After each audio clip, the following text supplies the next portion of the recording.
I'm Claudia Bester. I'm the Director of Public Programs and Education, and it's my pleasure to introduce Hammer Project artist Nic Hess tonight. I know you've all seen his installation in our lobby, which is a Hammer Project commissioned by curator Ali Sabatnik. Not only am I totally in love with this exhibit, and I kind of wish we could just have it there always permanently, but it was really fun to see that exhibit get put up by Nic Hess and our installation crew. I wish there was a time-lapse movie of how it got installed. There was millions of rolls of colored tape and overhead projectors and chalk lines and people running around. It was just a beautiful thing to behold, and I wish we had a film, and I also kind of wish that I had gotten to help put it up because it looked like fun. Anyway, a little background on Nic Hess. Nic was born in Zurich, Switzerland in 1968. He was educated at Gerrit Rietveld Academy in Amsterdam and at HDK in Berlin.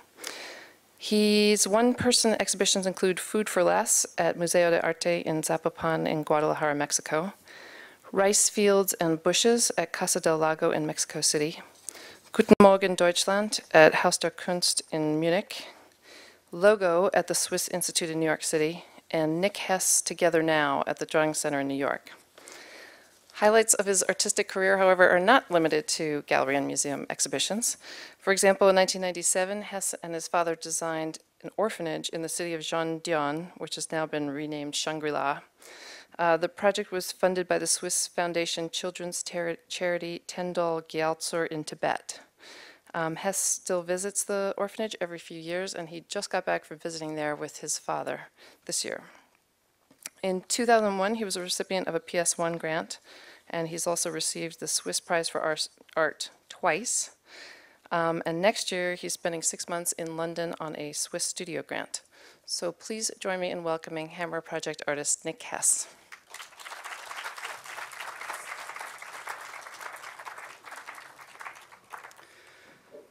Good evening. Thank you for being here. I want to talk tonight a little bit about, not a little bit, I want to talk about my work.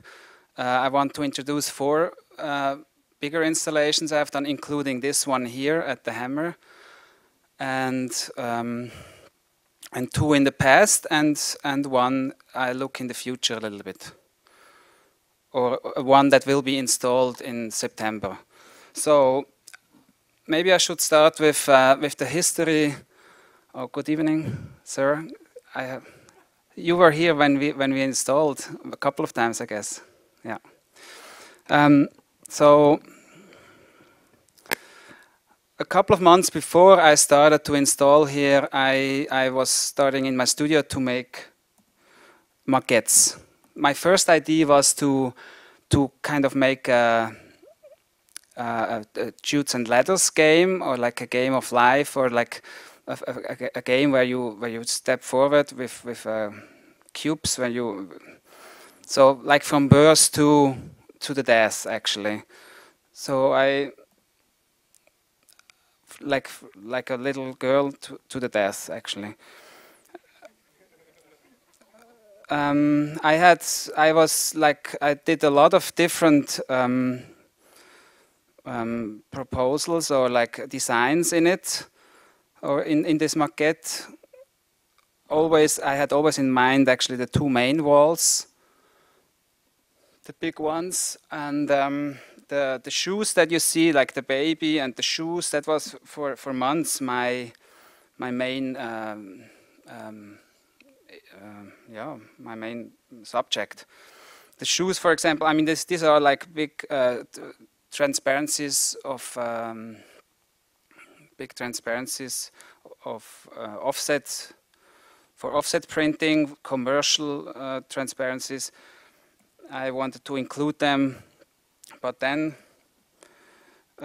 so I was like making many different lines and ways, but I didn't know what to fill into the lines, which would have been important actually, to illustrate a life and what happens in a life. But I didn't have more ideas about that. So, but still, I show you all those images. Then I came up with the shark. The banks came in my mind. or I followed that a little bit as one after another collapsed, yeah. And so formally, I started to come closer actually of what I finally did. And now we are actually in the real space. I like that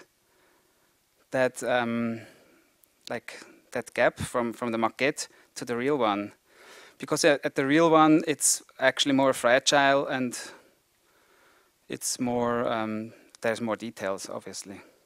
So, but let me start actually with what is the beginning or the entrance of the drawing. It's this oversized shopping cart with the oversized pick, or bigger than life-size pick. Then the fences that we have, or that everybody has in the world for demonstrations or for police uses or construction places. What I was really happy, I mean, that was kind of a very fragile work to do, and because Steff Eppreich was a genius, he did such a great job. He helped me to really figure out how that goes. That's the most narrow space actually, and the most difficult space for me in this museum to have this landscape, this kind of three-dimensional thing on that little let's use this, on that little space, to create still a kind of a three-dimensionality.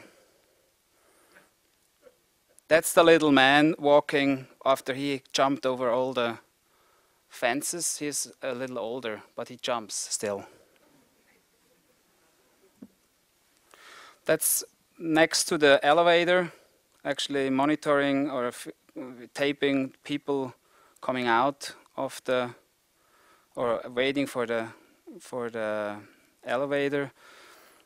I had the idea that I was just thinking about it again, like sometimes when you see like the police is following like a robber in a car, or Michael Jackson funeral, the black limousines. So it would be kind of very good to have this discrete birds who would follow with the cameras. Let's go back to that main wall actually. I decided to keep it black. It was black for the installation before, and I had the whole installation for me was about bringing it together, make one big piece out of the whole stairways, but also have single pieces on as you walk. I mean, not make it dynamic, but also have a contrast. So I took a very limited amount of failed banks. Each one, like they have about the size of the stairs, or like I think these are 30 banks, or not even.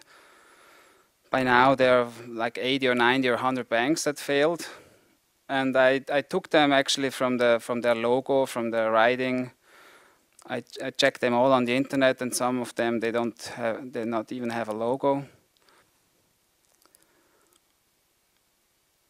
Yeah, I as a background for all those banks, I decided to take the marble, which is very typical for a bank or for a lobby space. I mean, this is something else, that this lobby here at the Hammer is. It could also be a bank. I mean, let's face it, it's not like that it's such a great space itself, but it could be just the entrance to a bank in a way. And I collected the marbles, the contact papers from here, from Los Angeles. We drove around a lot, and also I brought some over from Switzerland.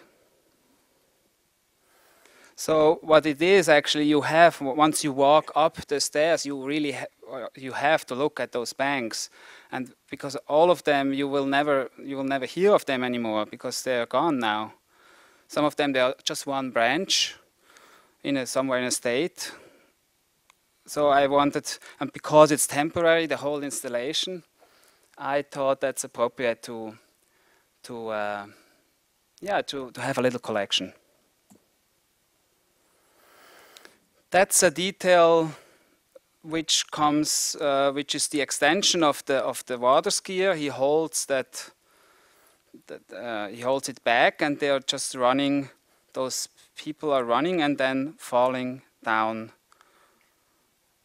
which for me makes, or which I think is maybe coincidence, but it's like the banks who fell down, or I mean, there's many associations you could have. It's also the bank managers maybe who commit suicide. I mean, there's also really serious. I mean, I also had to think of the World Trade Center when we saw these pictures. They're just people falling for, and they're actually here. I mean, here they're trying to wait. Also, they don't want to really jump, but finally, they push from behind too much, probably. This gap here, actually, that whole thing.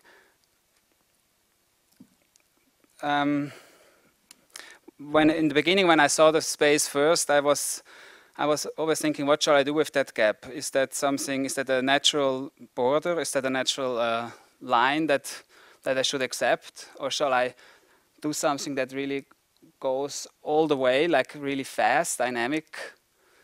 But I decided to give the gap, like to use the gap as a gap.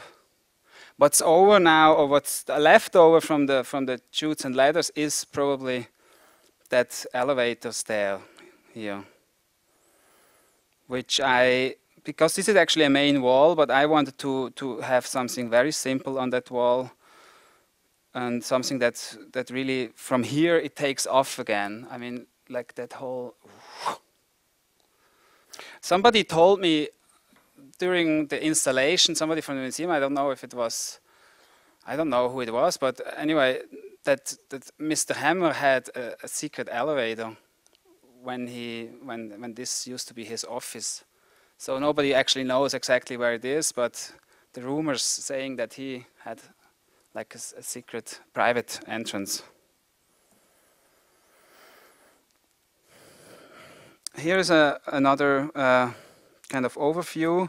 The guys who the water skiers. I'm somebody who's working very I mean, formally. I like, or also I like somebody who's pulling back something. It gives attention, but also it made sense for me because it's kind of for me also a symbol of the decadency of the managers. For example, this story that we all heard too, that when the AIG got the bailout, that they'd planned to go on a big vacation all together and do water ski and see prostitutes, or I don't know what. So in this sense, I have two of those guys keeping it together, but also, I mean, because of the tension, eventually they lose the tension and the whole thing is like falls, collapses. Then we have Bubble, who is here like I mean, I remember the images of, let's see, like the Sixtinische Kapelle in at the Vatican of Michelangelo, where you have, or all those like Renaissance or pre-Renaissance paintings where you always have, or not always, but you sometimes have a god who is touching somebody or is greeting or is. So for me, that's more the Darwinistic version. It's not a god. It's a monkey. It's a chimpanzee, and he is. He's as valuable. He's a good guy too. I mean, but he's.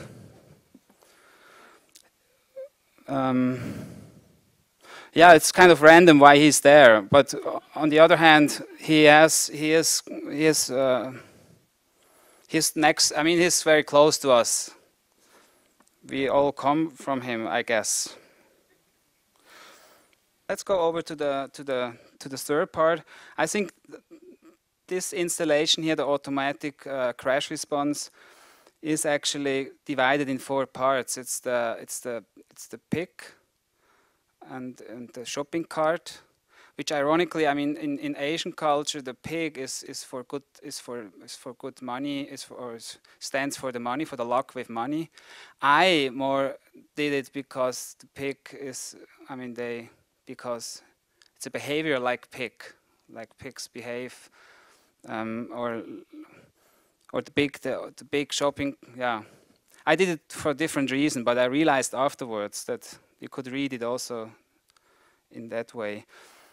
So then, as I say, it's the pig and the fences, and then it's the bank story, and it's eventually the elevator, and then the more private section, or the more freestyle section, is probably this interior design with the eagle, which is more actually like a big chicken, because he's kind of lame in here. He's falling. He's not really dynamic, but he also becomes a part of the furniture when you the furniture who falls, or who is part of the furniture of the perspective of this living room. Yeah, here I just added things. Here I didn't feel the pressure so much to feel the big wall. It was more like, or to make a big dynamic. It was more like give like a trompe-l'oeil, or make a 3-dimensional. Above the Wilshire, have like a panorama of mountains and of this beautiful floor. And then the man next to the man that is actually outside of the room doing the exercise, that's me again. That's one of my exercises I do every day in order to jump around the scaffolding and up and down, because I have a bad back. So that's one of my 5 or 6 exercises I do. And then, so one thing of this whole installation is that I was desperate to reach the garage, or the final. I wanted to go one time around the whole lobby space. So that means I almost developed kind of a écriture automatique, where I just went on kind of like a maniac. I knew I want to continue, it has to flow, it has to go, it has to. So a thing that I found then is, for example, with his shoes, that's how I work, that I see connections, I see things I can extend. So I extended his A6 down, and then I have to go on a little bit. Oh, that's something else. That's, you see the crew like trying to build a bridge between the scaffolding, because we couldn't reach it actually, because the stairs were there. So that was a big exercise too. So and finally it ends here at the garage with that's probably it's probably the crew, it's just the people we work there, kind of holding up also California. And I must say that was such a good experience to work with the head of the crew was Peter Gould, and then Stefan Epprecht and Frankie Kong, and Rob Doran and Brian Sharp. I really want to thank them, because they were very patient, and they did a lot of physical work, and also they were very, they're just very talented, all of them. I also compliment actually to the Hammer that they have this kind of stuff people. It's great. I mean, it's incredible. Yeah. Let me go one more time back. Or twice. So what I'm always also or what I was concerned here is the different angles you look at the work. I mean, of course, they're not. Some of it is just line, just to get somewhere to. But that's what I meant with like it's like a écriture. It's like an automatic writing actually. Just to get somewhere, you develop something that is like running. It's not always. Sometimes you just do it to get somewhere. So I had really a very good time in those 10 days. Usually it's like the first 2 or 3 days are very like productive, and then you start to slow down, and time runs out. That's also something that's very typical. And it was not different here, but the first couple of days we worked very hard. And of course, the medium I work with, like the tape, when it is taped, it's very, I really appreciate that, because when I do something, I can also take it off again very easily. I just remove it and do it again. So it's not like you paint it and you have to wait it's dry till it's dry, and then you paint it again, and then you're not happy again, and then so it's really a fast process.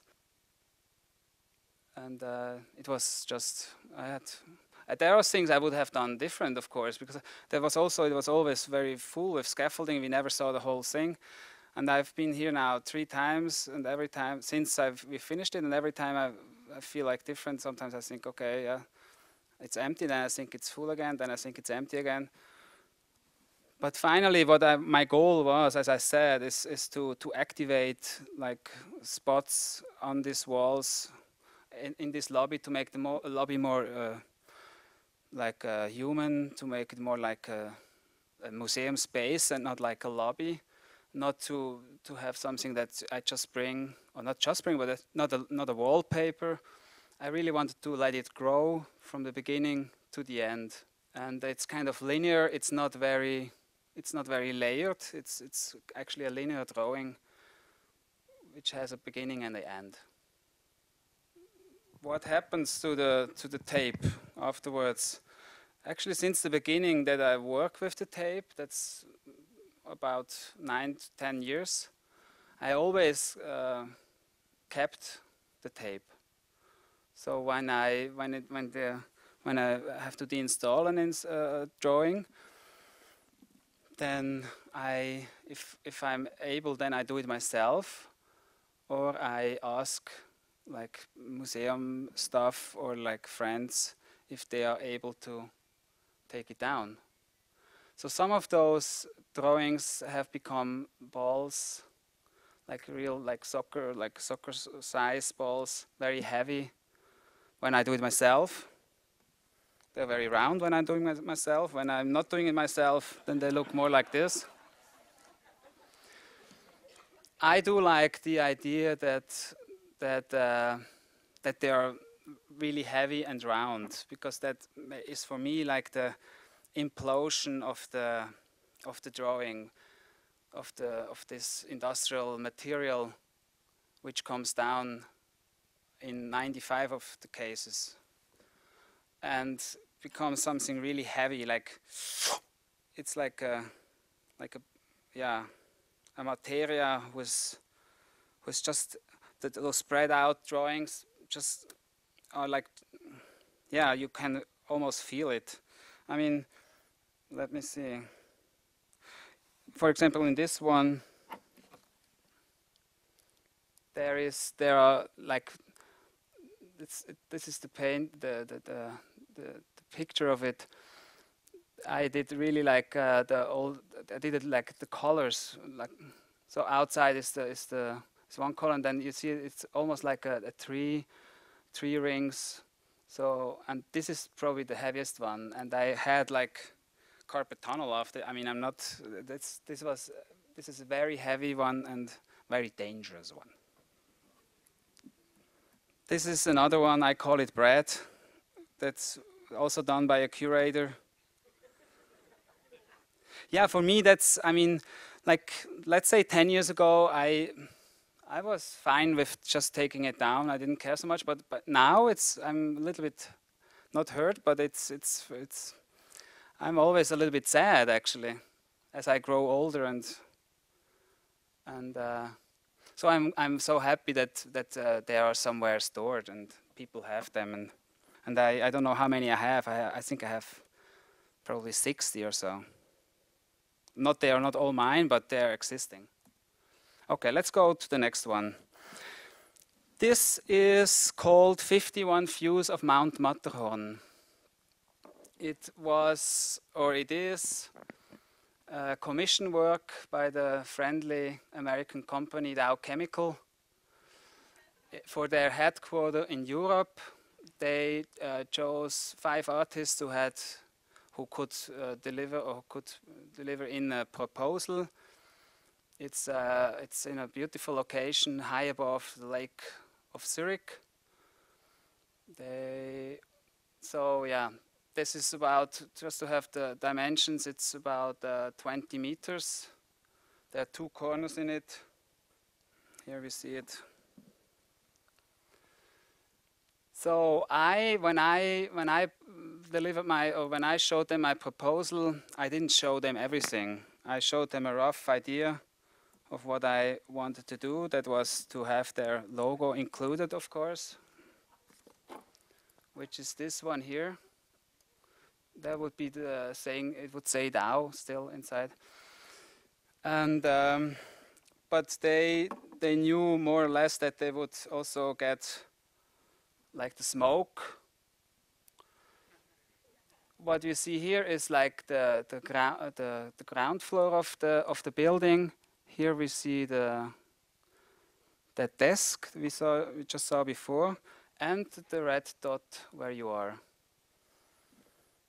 So during the process of doing it, that was a little bit hard, because this is 6 years old, this work, and the hall has like 3 stories, and they're all windows. So all the people who worked there, they were always like having their noses at the glasses, and making comments when they went to the cafeteria. And so it came so far that the American section, or the American employees there, I'm just mentioning it because, not because they're American, but it was the American section who said, okay, we have to talk to him, because he's starting to use logos that are not our logos, it's not our company.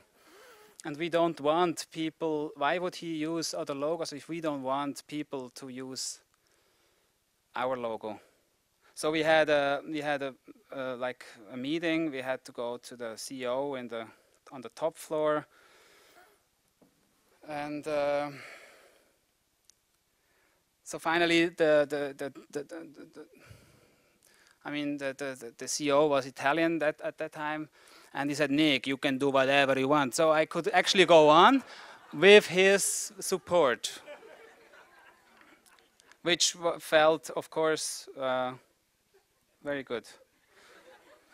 We also see here, like, there's some. This is a mix of different signs and logos. We see here, for example, also the Thai Airways. This is a Michelin, AT&T. I don't have to mention that. Or there's some highway junctions. There is a kind of a brush stroke, and then it goes over to the view of the Mount Matterhorn. One of the 51 views. There is the Lufthansa Crane, which ironically is now Swiss. It used to be German. It's now Swiss. And for some reason, I mean, the 51 views of Mount Matterhorn. I heard people, or I know about people who think if they're in Switzerland, they can see the Matterhorn from every point in Switzerland. So that was kind of my idea of Switzerland, which is such a tiny country. And then the Native American with his eye. So this is a work besides this part on this wall, it's all on aluminum plates, and I've been there like 2 years ago for the last time, and the tape is still up because that's always a concern, that what happens with the tape. But that tape, obviously, I also took. I bought a little bit good tape also because it was. They also gave me money for it a lot. So then let's come to probably my biggest work so far, which was in 2005 in Munich at the Haus der Kunst. Haus der Kunst is the museum that Hitler built let build in 1937. When we came there, when my two assistants and I, we faced that cube in the middle of the hall. It's a huge hall actually. This is the museum. It's unfortunately from the internet. So it's about, 150 meters long, and everything is over-dimensional in order to make people feel small. A very brutal architecture with that big,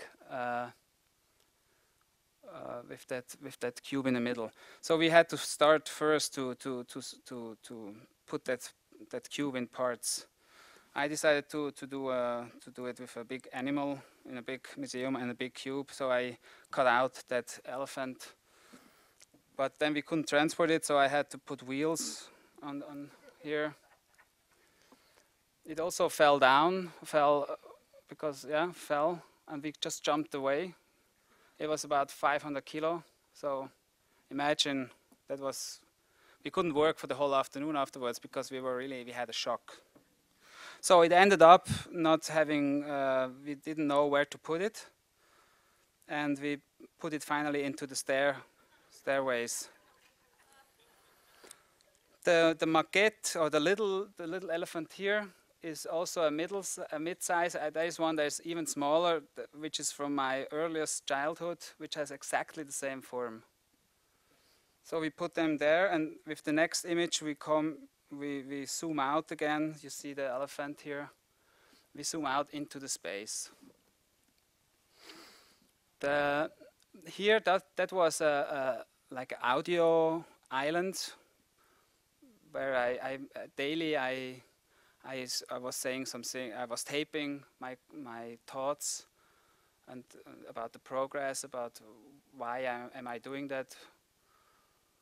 And so we made like a CD instead of a catalog and it was actually, unfortunately, I don't have them with me here, but if somebody's interested, I can definitely send one. So we are now actually at the beginning, or in the space. In the 70s, I have to say maybe like this, Chris Dercon, who was then the new director, he started this series of the critical deconstruction, he called it. So he invited a number of artists to work in that space, to bring it back to the state that it was like when Hitler had built it, or in the original state. So you see here, like, they just painted over the marble. They just put like walls up when there was the curators from the late 70s. That was Christoph Vitali, a Swiss man, and they tried to make it look like a museum, basically. So he was the one who said he's Dutch, as I said, and he decided to bring it back. So I was, of course, a little bit overwhelmed to work in a space like that, and as usual, or not as usual, but I had maquette too, and I had some drawings, but I realized it didn't work what I wanted to do.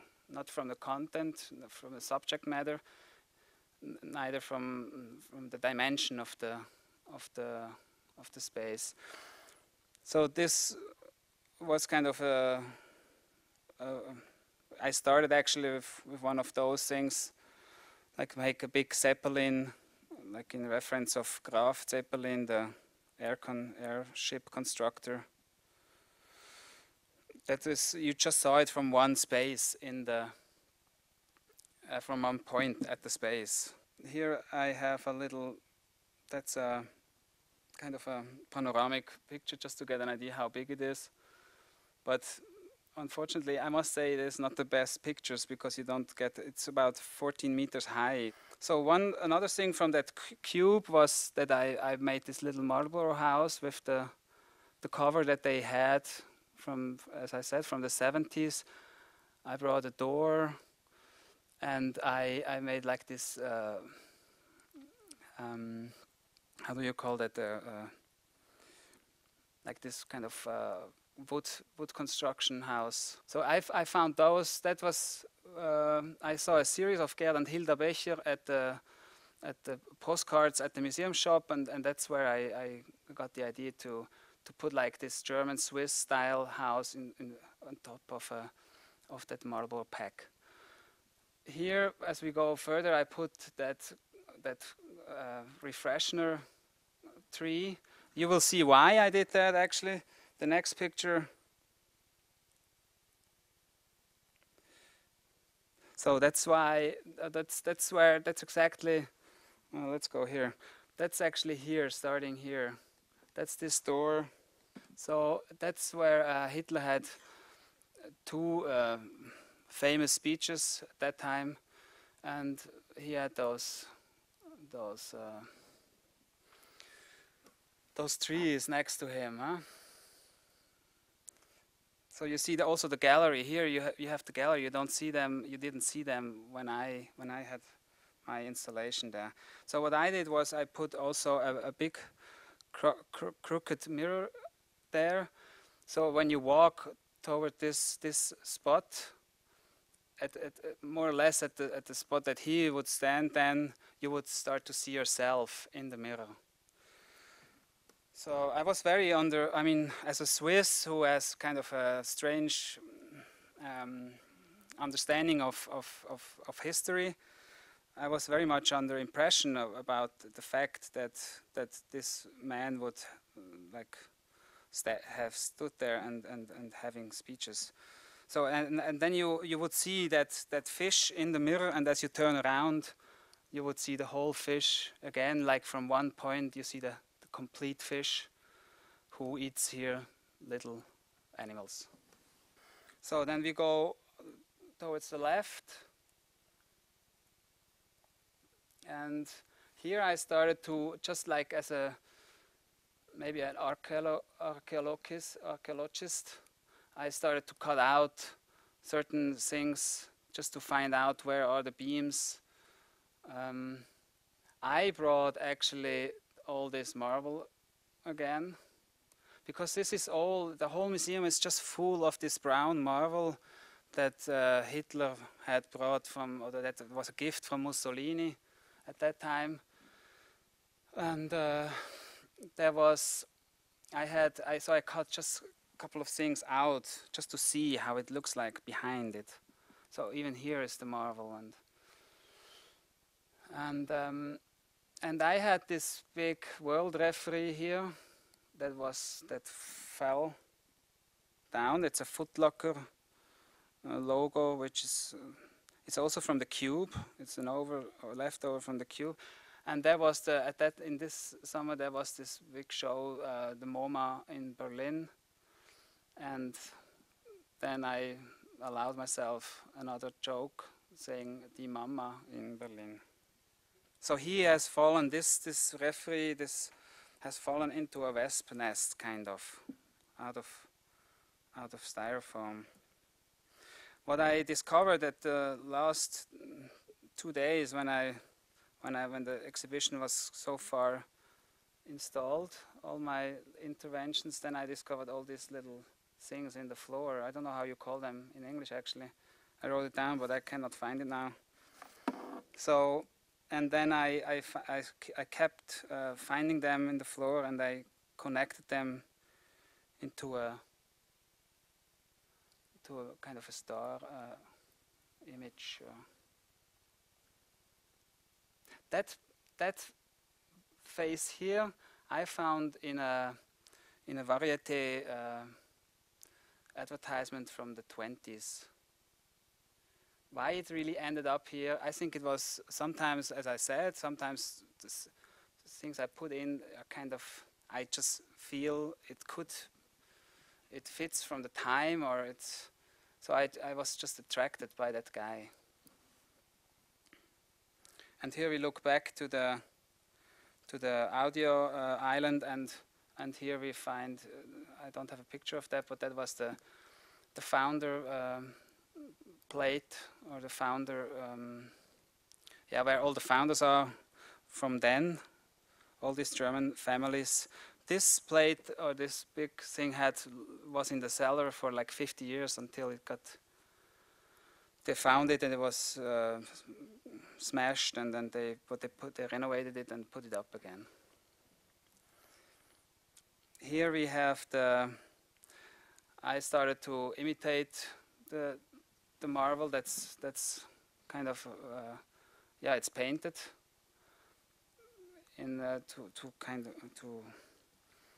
because I was so under impression that all this marble that I thought I have to give one on the top. Here we see the light coming down from the German flag, from the gold. I had installed a light, and I called her Eva Braun, who was the wife of or was lover of Hitler, and the light just goes on her shoulder. And this is like a little. I mean, I was staying for 3 weeks at this museum in the cellar in a little apartment, and you can imagine that this is like, it's humongous. And I came home with my assistant. We had such a great time. We came home mostly drunk, because otherwise you wouldn't be able to really sleep, because it's a very intense atmosphere there. And that was kind of the last, like that spider that still is in this building. Also, at the time there were still one man, a guard, who is in one of the images about the history of Haus der Kunst as a supporter, or as a witness of one of the events. So people would when we were there, people would we would talk to him, and he would show us who he was in the image.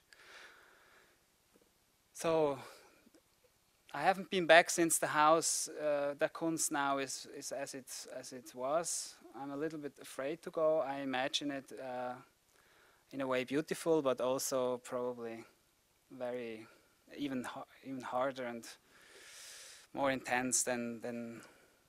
So in a way, I can understand that the curators and directors in the 70s painted it all white. So now I come to my last 10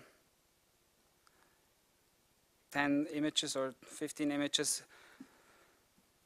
That's something I'm going to do, but something that will be installed this September in Geneva. This is the Lake of Geneva, and this is the Place de Plein Palais, they call it. So it's kind of the People's Square. It's for Swiss standards enormous. It's very big. And the city and the state of Geneva, they invite artists to propose a neon work. So they have contracts on some of the houses with the owners of the houses for 10 years, and they invite every year 10 artists, and then they do 2 neon pieces. So those are already installed around here. The one that I will do is here, and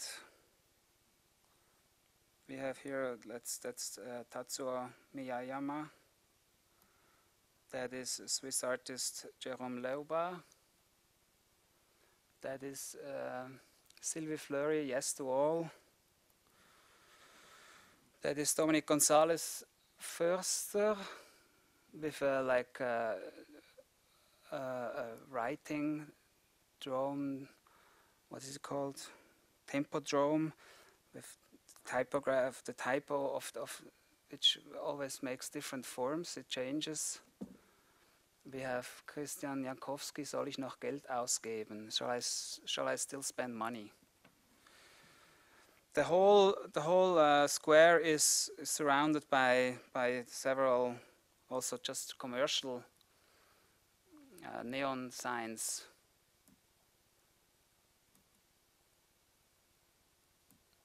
So I decided to. Not I decided. Actually it came to me when I saw that, and I tried to find the equivalent form. I found it here at the lake, and I found here this tail. I decided to actually use the square, the form of the square for a piece, design a logo for the square, which is used from everybody. It's used for flea markets, for circuses, it's for demonstrations, and I thought it would be nice to have something that is that has not the notion of commerce or that is something neutral, but maybe also something with that gives hope, or is even maybe a little bit childish. It's a kite dragon, actually, of course. So I have the several designs. I did that, then I made different forms with more rhombuses, diamonds, and with less. And one time facing the head of the kite on this side, and one time on that side. And the final design then is this, the face, or the head on the left side. On the right side, I mean the square is situated like that, so that you on the right side, like 300 meters from the right side, there is a big mountain which is already in France, and the wind it feels like the wind is coming down there, and so it made for me more sense to put him this way. Now it will be pretty much smaller than what you see here, because it will be made with LED technique, which is apparently much more expensive. So it's only like five windows, which is still, I get used to it now. I think it's actually better even. So actually that was my last image, and I hope you have a question.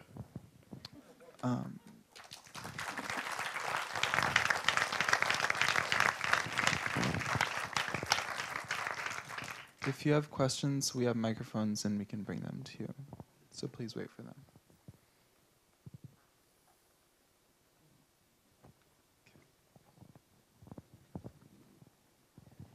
Thanks, Nic. I just have a quick question about the piece here. You were talking about it having a beginning and an end, but typically when I come to the hammer, I actually enter in what you would be considering your end, and I was curious if that is important to you, that people experience it from beginning to end as you're describing, or that they might experience it from end to beginning. I think actually everybody experiences it from the end to the beginning. That's true. It's I think because we did it from up to down, that's how I feel it is right.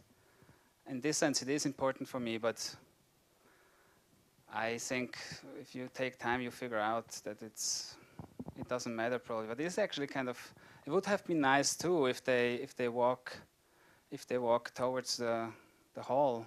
But for me, I think it was because I was so much in installing, and then finally I made it, and then I think that was the movement we had already.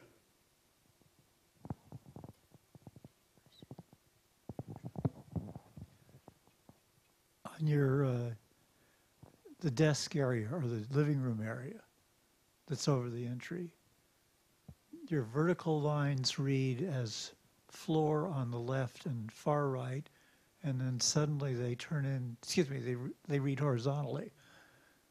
And at some point they read vertically. Can you go back to that slide? On the right, it reads horizontally, and on the far left, it reads horizontally, but then sort of in the middle I think you have to it goes point right it out up. with the. Here's the button. Because Right there. This suddenly oh lifts. yeah. And finally, I'm standing there working with these two elements, and I realize the whole thing is on a vertical. What are you trying to say here? The whole thing is on vertical. Is vertical. I mean, I can say something about the floor that goes over the furniture. Yes. I you. think, I mean, that's something that is, I think it just looks more interesting. Otherwise, it would be really like an illustration more. So I like the fact that you get kind of confused with the floor that comes out of the chair. But I didn't get the second part. I mean that floor that goes. Oh, that floor that goes actually up the. You're talking about this here, right? That it goes up. Yep. Yeah. Very nice. Thank you. Do you ever have a problem with the tape not sticking to the wall? Or maybe when you take the tape off, of taking the paint off, or things that aren't supposed to come off when you deinstall it? Yeah, that happens actually a lot. It didn't happen here so much, but it's often. I mean, if you work in a gallery or in a space where they paint multiple layers, then it happens all the time. The thing is that when you're working and you want to take it off and do it again, and it happens then it's a problem. You know, then you take the whole wall off, but you want actually to continue with the drawing. So you first have to clean it again, and so it happens all the time. I didn't have so much the problem that it doesn't stick. If it doesn't stick, then I just don't do it. So, needless to say, all of your work is deeply political, even though it's not overtly political. It touches on politics, and I think your work is a radical visualization of a democratic practice. And so, saying that, I want to, if you can, talk a little bit more about this final work that you just proposed for Geneva. That sounds really interesting. That this park is both for circuses and for protests, and you're making this ambiguous flag, if you will, or this symbol that's open-ended for hope that you ended on. And maybe if you can expand on this final project. I mean, the other projects or the other proposals, they are already realized there. Like they're kind of ironical, or they ask, shall I still spend money, or yes to all, like. So it's a square that everybody uses in Geneva, and Geneva is probably the most international city in Switzerland. There's a lot of foreigners. The UN is there, and what I had in mind were the children mostly, because they are playing there too. I was there twice, and I think it's fine to say yes to all, and you know, but I want to do something that is truly like really with hope. I mean, yeah, it's a little bit difficult for me to talk about it. This work is actually dedicated to my mother, who died last year, and I was working for a long time on that piece, and it came together for me in a way that I have hope when I see it, and I feel like good when I imagine that the wind is coming down the mountain, and I imagine that the that children will see it and will have their thoughts or their feelings about it. What I didn't say is that there will be it will be possible to. I mean, I have 5 different colors or moduses I have still to program. So I want to have one. I haven't made my mind up actually, but it will not be the same all the time. It's the colors are changing. So what I want to do with this work is kind of have a logo for a brand for the square, which is it's maybe a little bit naive approach that I took there, but it's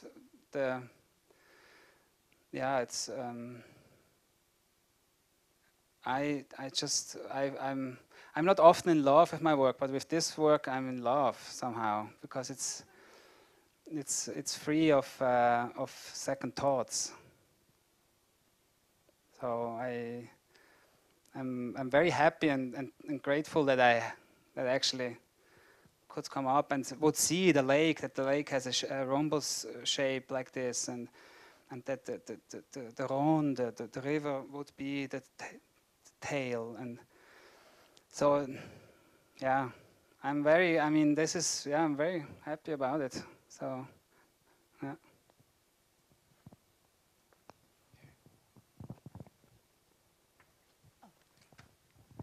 Hi, really love the presentation. I wanted to go back to the piece here, and at the very beginning of your presentation, you showed the studies that you did of the space, and then the next thing you know, we see the space, and I'm really curious about what transpired between the studies that you did and the final resolution, which seemed quite a leap, actually. And so how much of what we see in this space is actually worked out sort of on a smaller scale, or how much of it was sort of a leap of faith of just responding to this? Anyway, so I'm just kind of curious what that process that you didn't show is between the early studies and what exists now. I mean, I must say that my preferred practice is to improvise or to work like it would be a piece of paper, although it's a big space. But so formally, there are it is kind of similar now. I mean, some of it at least. But there is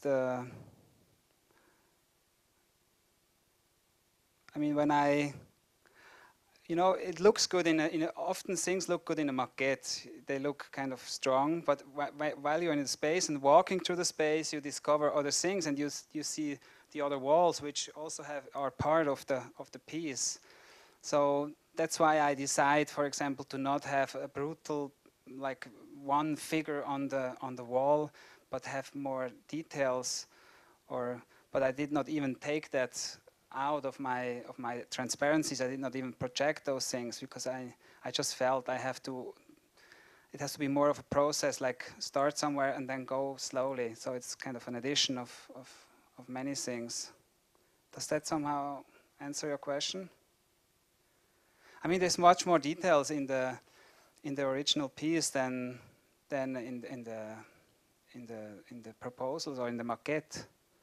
And there are also some details I think, well, maybe not necessary, but while I'm doing it and with all the scaffolding, you just do things and then you pray that it will look good sometimes.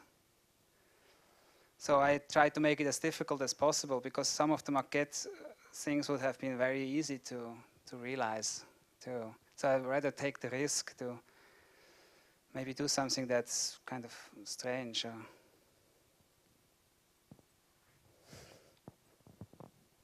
It seems to me there is a visual narrative to your work. I'm just wondering, when you work, do you always know where you end up, where you go at the end, or you just kind of go alone and then it ends wherever it ends? Plus, your work is also space constrained, right? Yeah. So does it happen to you where you end up where you don't think you're finished yet? I don't know. You know, I always, I mean, it gives me a good, it's always good if I have one thing I can start with which I know is strong, which was here the shopping cart, which was actually very fast, and then I just let it kind of grow.